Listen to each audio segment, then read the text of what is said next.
anything you can imagine, and anything you've seen on Star Trek, we already have, and it's not at Area 51, it's out there in the desert with the Lockheed Skunk Works. If they were hostile, we would have been totally obliterated by now because of what we've been doing. And as soon as we detonated the first atomic weapons. Whatever you think humans have in these deep black programs, these illegal black programs, it's more and it's worse. This has been something that was a shock to me. It's going to be a shock to you. It's going to be a shock to the world and the American public.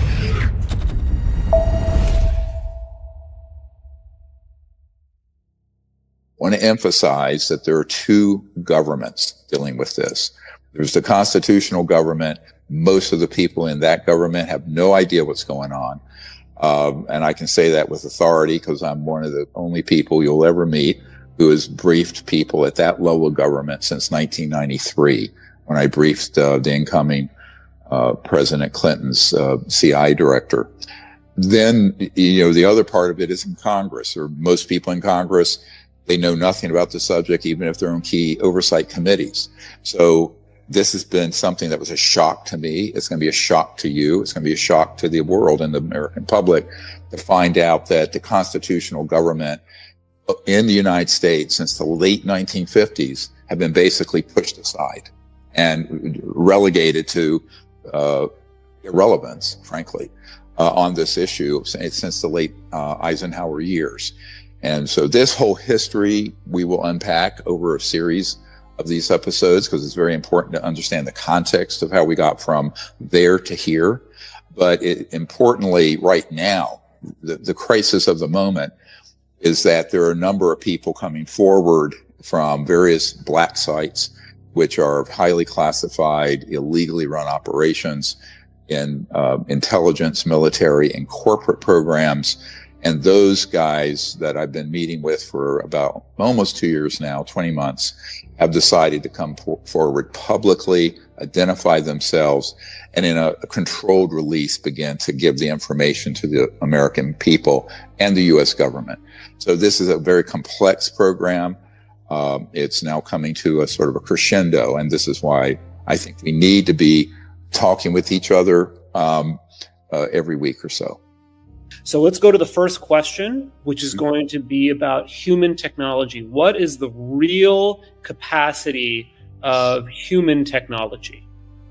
Right. Well, here, the biggest part of this story isn't the extraterrestrial part of it, ironically. That's secondary. And in fact, people who have been in these covert programs that are very disinformation oriented have wanted the public to believe we're not alone, but that there's a threat from outer space. And most of you who are familiar with my work know what Wernher von Braun, through his spokesperson for the last 5 years of his life, Carol Rosin, said when he was dying. And in 1974 said the whole purpose of these covert programs, one of the big overarching purposes, is to be able to hoax a attack or an alien threat and present the extraterrestrial presence as a threat so that they could consolidate military power, industrial power, and also pivot the population through fear into realizing there's another enemy to fight. Now, when you're doing that, it's a long-term psychological warfare operation, a PSYOP. And the best way to do that is once they figured out and reverse engineered the extraterrestrial vehicles, the NHI craft, as they're calling them now, non-human intelligence craft. Those then began to be deployed in the late 1950s into operational craft that look like a UFO. For most people in the lay public, they're indistinguishable from a vehicle. And those have been used in deceptive operations known as false flag operations. And these include everything that's in the pop culture on the subject, human abductions by aliens, mutilations of cattle and humans, and all kinds of skullduggery. Now, we can prove, if you go to our archive, that this has been a CIA PSYOP for many, many decades. If you look at The Lost Century and some of the other documentaries we've done, we put that evidence in there. I'm not going to unpack all that right now. But the big story has always been the technology, because without the technology, they couldn't hoax the threat, which is completely false. Anybody with any understanding of this, and even members of Congress are saying this now, like Congressman Burchett and others, that if they were hostile, we would have been totally obliterated by now because of what we've been doing. And as soon as we detonated the first atomic weapons. So the real issue becomes, if they were hostile, what are we still doing? And why are we still here targeting them and knocking them out of the sky? We'll get into this in a moment. It's because they're not hostile. They're here to help us and understand us, but they're waiting for us, humans, to grow up to a level of evolution where we can live peacefully on the planet, become a planet using advanced technology, i.e. not fossil fuels or solar or what have you, but very advanced technologies in physics, and then join them out in space eventually in an interplanetary society over the long haul, over hundreds and thousands of years. That's their objective. Now, the objective of covert programs has been to attack these objects, seize them, study how they work, what's called reverse engineering, where you take something and you take it apart, you study it and study it and study it, figure out how it works, and then rebuild it to the best of your ability. Those reverse engineering programs started in the 1940s, and they hit really major pay dirt, let's say, results in October 1954 when they mastered gravity control. We have that information from the top scientists at the Naval Research Labs, the biggest Department of Defense labs in the world, who saw that document in, quote, the vault some years ago in the 1990s and informed us about that. So I think most of the problems we're going to run into with disclosure is that neither the president nor the Congress nor the general public and media understand what the technologies are that have been figured out already that can be used in deceptive and, malicious ways. So I think this is why we have to have this conversation now, because those systems, not only have they already been used to create the specter of a danger from outer space, and never mind Hollywood and the media and everything ufological being very terrifying to the general public. But I think that with this coming out, there's a big risk that they will start hitting buttons to make more and more false flag operations happen. And the only way they can get away with that is by the populace and our leaders being tricked. And the only way you can prevent people from being tricked is having the knowledge, the facts of what we actually have. So that's what I want to talk about for just a moment. Now imagine this, just put this in your paradigm. The week that the head of the Lockheed Skunk Works, the fabled director of that, Ben Rich, was passing away, he told a member of our team and a friend of mine, James Goodall, a very well-known aerospace historian, that we had figured all this out. This is now 1995, so this is 30 years ago. And he says, anything you can imagine and anything you've seen on Star Trek, we already have, and it's not at Area 51, it's out there in the desert with the Lockheed Skunk Works. Now, I've been at that facility, and I've been there in the last 15 months.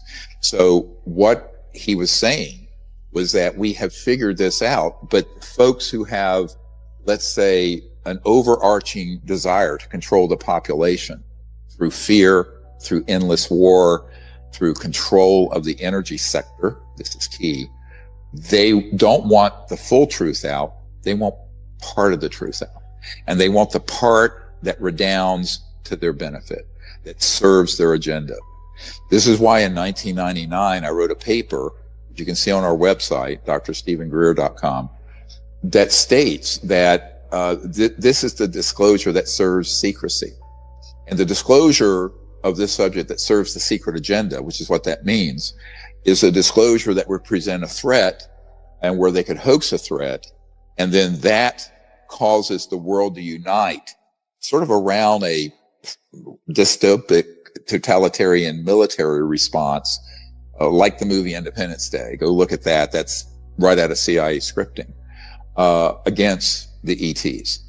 So now how could they do that? They couldn't pull that off if they hadn't figured out how these objects work. I will tell you that from 1995 to now, the man-made craft, they're called ATs, advanced technology, or ARVs, alien reproduction vehicles. They're used interchangeably. The euphemism used actually in the aerospace industry is just AT, an advanced technology, which of course is vague deliberately. And those craft at this point are, to even very trained eyes, virtually indistinguishable from an extraterrestrial vehicle or craft. So though that creates a big problem, because if we do not get those powerful interests under some kind of safe and peaceful control of those technologies, then those can be unleashed to stage, hoax, all kinds of problems on a number of fronts. So whatever you think, remember this, in context of the recent drone events, all kinds of events that have been happening, whatever you think humans have in these deep black programs, these illegal black programs, it's more and it's worse. Now, the good news, now let's talk about the other side of that coin. The good news is that this a controlled and safe release of that information and technology, which is the objective of this group of defectors and whistleblowers coming out in the next couple of days, is that we could transform the world economy and civilization to where we reach what's called a level 1 civilization that Michikaku talks about, where we're no longer damaging the environment. Within 20 years, there's no poverty on the planet. There's this big leap forward for all of humanity, not just the United States, but the United States would obviously lead that because we're the largest military and economic power on the planet. And it would also clean the environment. Visualize, if you will, like during COVID, when no one was going anywhere. And there were mountains in urban areas in the distance that you couldn't see for decades, and they were crystal clear because nobody was driving and there was no industrial output. But imagine full advanced technological civilization, but you have this wonderful technology that's pulling energy out of the fabric of the space around an object, what's called the quantum vacuum, or 0-point energy field. And that technology is safely deployed to run the planet, to run your house, to run your car, to run African villages, to run villages in the rainforest in the Amazon so they don't have to cut down the forest to make charcoal to cook their food. This would be, within 20 years, the biggest advancement in human history, in known recorded human history. Way more. There's nothing that comes close. But that's why it's also secret. It's, in other words, what I've been told by people in the national security apparatus who've been on the side of keeping this secret, and I've had many meetings like that, is that it's too good. And what that means is it's disruptive. You know, the internet was disruptive. Horse and buggies, were eliminated by cars and engines. Typewriters were replaced by keyboards and computer systems. There will be winners and there will be losers. But the real winner is all of humanity and the earth herself, because we'll have a sustainable civilization within our, well, I'm no spring chicken, but perhaps even within my lifetime, where it won't even resemble the way the world is today. So it's a very forward-looking, positive event happening. But there are also these landmines out there. In other words, very powerful interests who don't want to have us go into that future could start disrupting that future. And this is why, in a moment, we'll talk about what else needs to be done by the president, the Congress, and the heads of states of other countries. And that's going to be a key part of what we'll be discussing over the coming weeks, months, and years on this podcast. Dr. Greer, you've talked about this transnational organization that controls this. Can you explain this to the audience and talk about the urgency to neutralize the capabilities of this organization? Because I think too many people think it's the government covering it up, and they don't have a clear idea of who is actually behind the cover. Yeah, this is a great question, Michael. And, one of the thing that tilted my life's axis was December 13th, 1993, when I had a prolonged meeting with the director of the CIA, for Bill Clinton, R. James Woolsey, a meeting he subsequently denied happening because, well, my commentary on that is you don't want to hear it. But, it's Washington, and it's lawyers and politicians and what have you. And everybody knows what that means. So, but as a consequence of that personally, what I realized is that the constitutional government of we the people, its president, most of its elected officials, except for a few devils that are in there who are on the payroll of this covert group, really know nothing about the subject. In fact, I would say that all of you who've seen the documentary Unacknowledged knows more than most of the members of Congress and most people in the White House on this subject. And that is a tragedy, and it's dangerous. So the organization that deals with this is not just U.S. It is actually a transnational criminal organization that's highly covert.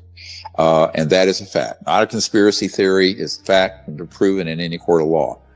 And I want to remind people, one of our early Disclosure Project witnesses who appeared at the National Press Club in 2001, almost 24 years ago, right before 9/11, is a man named Carl Wolf, who is since deceased.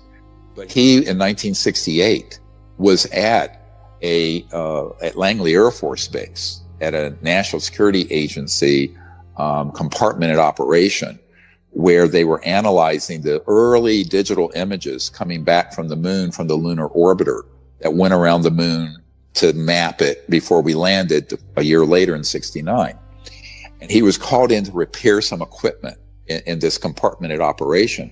He walks in, and you look at his testimony. It's up on our archive, our website, dpiarchive.com. And he says it was like a United Nations. There was people from all over the world in there, China, other countries that you'd say, oh, those are our enemies. No, they were in a compartmented operation dealing with this. That was 1968. That was, how many years is that now? A long time. So, going on 60 years, 57 years ago almost. And so when you think about that, extrapolate that data point from that whistleblower, and I've heard this from many others. And what you have to realize is that the organization running this is not only U.S. It's dispersed around the world and is embedded. It's a bit like a metastatic cancer. It's gone through the whole body politic of the world, and have enough technologies and power and money and influence to maintain a corrupt enterprise. So this is why no president or Congress has been able to get this under control up till now. And the good news is that there are a number of people in those operations who want to come out. They want to defect. But it's by no means over. And this is why another part of what we've been doing, and I mean, this is in this, well, it's a big tome, but this is the new briefing document for the incoming administration and Congress. And it's the biggest one I've done. I've done them since Clinton in the 90s. But in it, there are a series of executive orders, and for the president, and recommendations to the Congress. And also there are versions of this for other heads of state elsewhere that we're briefing. And in it, it very clearly recommends that there needs to be a law enforcement operation stood up that gets these programs, at least the most malignant ones of them, on a leash and gets them under control, because the technologies that they have are so advanced that when they are used maliciously, and they have been already in many ways that we'll go into maybe another time, that it's a threat to national security, but also global security. And this is something that can't continue, because the technology arc from the 40s to now, it was gradual, and then it went like this. And it continues to go nonlinear, exponential. And this is not things that you're going to see, you know, at MIT and Harvard. These are in covert programs, engineering and science programs that are deeply secretive. And those technologies, when they're used for good, could be of extraordinary value. As a medical doctor, I know of ones that would be incredibly valuable for healing and for emergencies and for fixing very chronic problems as well as acute traumatic issues. But at the same time, those technologies have applications that would save the biosphere and eliminate poverty and pollution. But that same technology can be used as a weapon, right? So all technology is a double-edged sword. And what it is who is wielding it? Who is controlling how it's used? Who is determining? What is the consciousness and the motivations of the people who wield that technology, who have it? And that gets into almost an existential question, isn't it? Spiritually, not necessarily religiously, but what is the consciousness of the people who have that technology? Are they hell-bent on destruction and endless war? Or do they want a world of peace and of universal peace on earth and in the heavens? Remember, all interstellar civilizations have to be transdimensional, because you can't stay solid matter and going through faster than the speed of light. They are by definition transdimensional. So they're traversing these dimensions. They have that ability.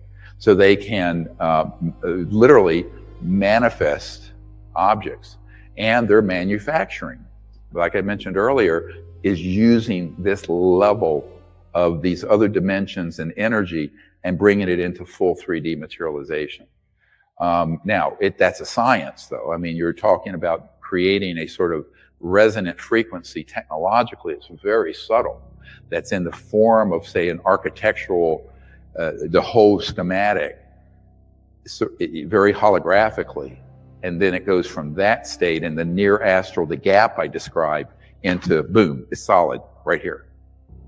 That's why when you see the light from these objects, it's not like light here, because all the minerals and elements and the whole structure are of such purity that even in the vacuum of space, we could not manufacture that.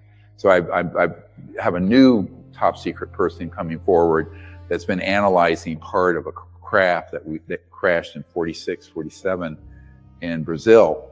And interestingly, that metallurgy, you know, he was talking to me about, and I started describing, he says, yes, that's exactly how it has to be done. Because he was doing all the research for it, for some folks that are shadowy, but I'm getting all those files and handing them over. Yeah. Oh, yes. He's cooperating, the cooperating witness. They might as well cooperate, or whether we hit them with a subpoena. You want to play nice? Not nice. Let's be nice. Okay, so that's really cool. Now, then you get into this thing of bilocation, trilocation, what have you. You've heard of this, where an enlightened master will be one place and then be seen another place, and the people have seen them physically. Now, how is that? Well, this is like the same thing with the spooky effect, but where it's not a quick movement. You keep that standing wave here, and you replicate it. Why? Because we're thinking linearly. In reality, that point in space and this point in space, you can have it appear simultaneously, but you can do 3 or 4 or 5. Right? Now, you can do that innately in the meditative state when you begin to practice cities and they start unfolding if you need to. I tell people that if you get into a higher state of consciousness, every city you need will be available to you when it's urgent.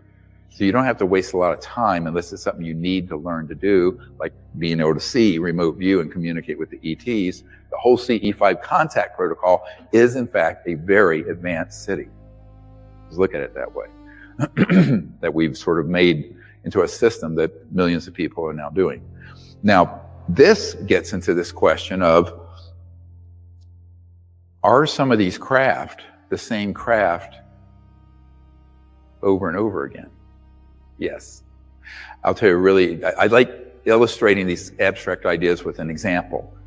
So there was an actor and singer who was on my executive committee back in the 90s named Burl Ives. He had been on, with Elizabeth Taylor movies and singer, and really nice guy. And I would go to he had moved out of the LA, Santa Barbara and Montecito up to Anacortes, Washington. So I'd be at his house and sitting with him, and, we got to know each other really well. And wonderful, sweet man, but he wasn't in good health by the time I met him. But his wife, Dorothy, was amazing.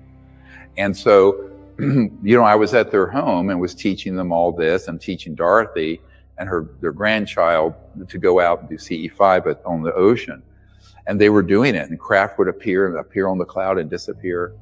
I'm also the guy because he was so close to Marilyn Monroe, and he wanted to know how Marilyn Monroe died. So I gave her the document where it's a transcript the day before they found her dead, that, they wet worked her and killed her because she was going to hold a press conference to tell the world about what Jack Kennedy told her during Pillow Talk about the ET issue. So I have that document. It's top secret, has not been declassified, and I published it. It's in my book. Nobody's read it. Anyway. I'm fascinated by humans this way. Okay, but so you put everything tied up in a bow on a silver platter and they go, huh? I know. I'm a tough professor. Anyway, that led to her beginning to do this on their own. So I go back, I get this call, and you have to remember was it 94, the Northridge earthquake in LA? Okay, so she's up in Anacortes, Washington. She comes downstairs very early in the morning, and there's an ET craft, blue, circular, outside over her driveway, and where there's a courtyard, and this blue light coming into her, connecting to her, and it's ETs. And she's going, oh my God. And they say, do not be afraid. We are always with you. You will be protected. She is told intuitively, call, I forget her name. It was her best friend who lived in LA. She picks up the phone, calls her, and the woman goes, Dorothy, you wouldn't believe what's going on. There's a blue craft outside with a beam coming in saying, do not be afraid. We are always with you. You will be protected during this earth change thing, right? An earthquake. And I'm going, well, there's a lesson in that. If you go forward in the future and the earth begins to have instability, everybody doing CE5, there's a reason why I need millions of people knowing how to do it. The future of the planet counts on it. But she asked me, was that the same ship in two places? I said, absolutely. It was the same craft at the same instant, just like the spooky effect, but in two places. So that's really cool. All right. So that's another manifestation of all this. And then you have the stories of people who can remotely heal through prayer, meditative, different abilities and consciousness. What's beautiful is that the medical technology of the ETs, it's using these trans-dimensional fields to heal and do amazingly beautiful events at our trainings. We don't have time to go into it, but there is a young woman, the most wonderful, brilliant, sweet, spiritual person who since age 17 has had metastatic bone cancer and is now 24, and it's going everywhere. And so she came to the training a few days ago up in Oracle, and we asked the ETs to come in, and I looked over by her and I saw this little guy, but not 3D, but sort of like a holographic, subtle energy. And I said, well, there's an ET right by you. She went into a state with one of our other team members assisting, where she was taken on a craft in her spirit body, and they did all this work and were trying to clearing the cancer and her neck was completely frozen. She couldn't move it because the cancer had gotten into all the bones of the vertebra, and it was just all grown in there. She got back from this experience, I guess it was a half hour or something, and she's moving her. She's totally fine with that. And so they're trying to work on her. So we had that just happen a few days ago. Beautiful. Yeah, beautiful.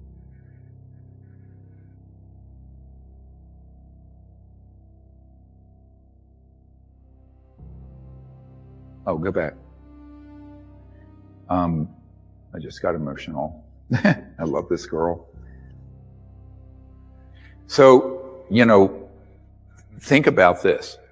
Now, I was in a underground facility on the border of Mexico and El Paso years ago. And very funny story how that happened. I was being invited by a group of scientists working on some of these kind of technologies to come see what they had. And they were medical. I'm a doctor. And so I go there. I'm going through Houston Airport. And there was this guy following me around with a beard and all this. And he kept following me. Went to the bathroom. I said, "What kind of perv? What are you doing?" And okay. And finally he comes up to me and he says, "Dr. Greer, I'm Billy F. Gibbons." I said, "I'm sorry, I don't know who that is." He said, "ZZ Top." He was the lead guy for ZZ Top. "She's got those legs, that whole thing. And with the beard and all this." I said, "Oh, cool." He says, "I have a seat in first class for you on this flight to El Paso if you'll let me go into this skip, this place." And I said, "How do you know about this?" She says, "Well, I'm friends with those scientists. And they really are into my music and da-da-da." I said, "Oh, well, cool." I said, "Well, if it's okay with them, it's okay with me. We're going into their turf, not mine." So we had this great conversation. We go in there and they have these technologies where someone with a spinal cord severed, they can put a resonant field around it, transdimensional, regrow it. You have a missing limb, they can attach to you just have phantom pain. The astral body, that subtle, is still there. And they could connect to it and regrow the limb. No, this is for real. And I'm going, oh my God, and the stuff I have to do in the emergency department with people with brains coming out of their noses. But, it's kind of like Star Trek where you put something over something. So, those are extant on the planet now, but they're classified. Why? The physics behind how those operate lead to everything else.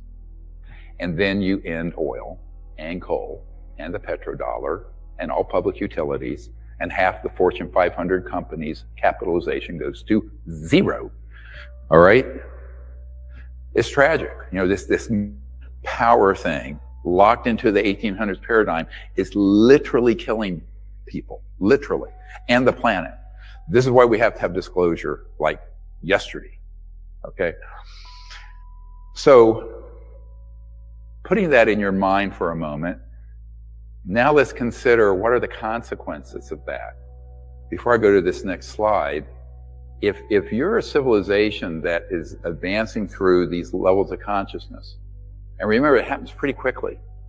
Once you're no longer scrubbing around, we're still fighting in the Middle East. Though, I lived in Israel 3 years ago. In the Wat, there's nothing there. People are killing each other, blowing each other up. What's there? It's nothing. It's like out here in the desert. There's nothing there. Murdering each other like you can't see over ideology, religion, this square piece of earth here, this ideology there. But once we get that sorted out, and you bring out the technologies in a state of peace where you can have no poverty and disease, what will people turn their attention to? Well, there'll be certain people who just play more video games and watch kitty cats on YouTube play the piano. But a critical mass of people, large number, will then be turning to the development of consciousness and creative pursuits. Because the work week will go down 10 to 15 hours. Everyone will have abundance. Then what do? So this whole creative aspect will kick in. No one's going to be racing around trying to be the big monkey to get more money from here and here, because who cares? You have what you need. So at that point, a civilization advances very quickly because they're freed up from the animal aspect of trying to grab stuff, and the whole consciousness shifts to abundance. You have what you need. So then, now what? You're alive, you're in a 3D form with the body, and so you begin to really explore and have the time to explore consciousness, the cities, spiritual states, beautiful technologies, and all of those applied peacefully, because you become a level 1 civilization. If you liked this video and you want to see more amazing content, go ahead and check out the next video on our channel.